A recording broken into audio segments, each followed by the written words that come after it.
Hello, I wanted to show you how I'm making my mashed potatoes for today.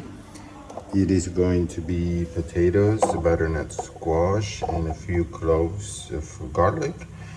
And it's going to be steamed or rather vaped because I'm using this cookware that doesn't use high heat. So it's using the vapors, and but it's close to being steamed.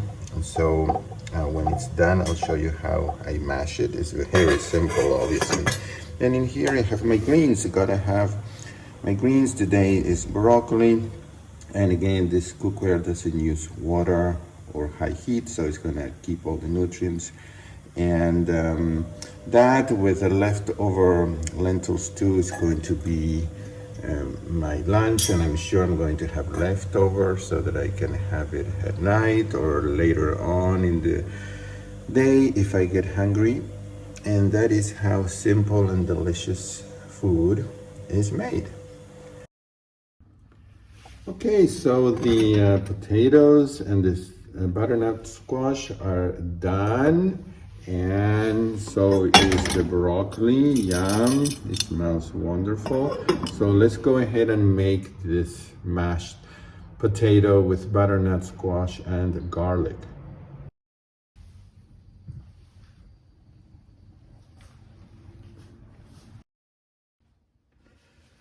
So the potatoes and the butternut squash have been mashed. I didn't need to add a drop of water or any plant milk or anything. But if it was too dry, I would add some of the water that I used to steam the potatoes. But look how creamy it is. And all I did was add something. You don't have to add anything, but I added a little bit of, a little bit of onion powder, like, just a sprinkle.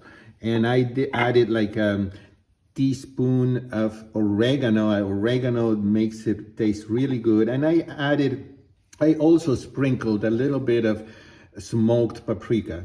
You can also add some sort of salt substitute like Table Tasty or something else.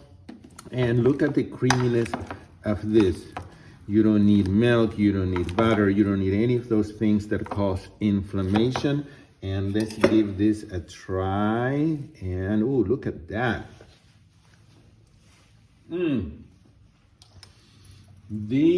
Delicious. So with this, I'm going to have this. I'm going to have my steamed broccoli, and also I can put some spices on this or eat it as is. And it's important to eat your greens for more fiber, more water, more of those nutrients that are in the greens. So please always remember to have your greens.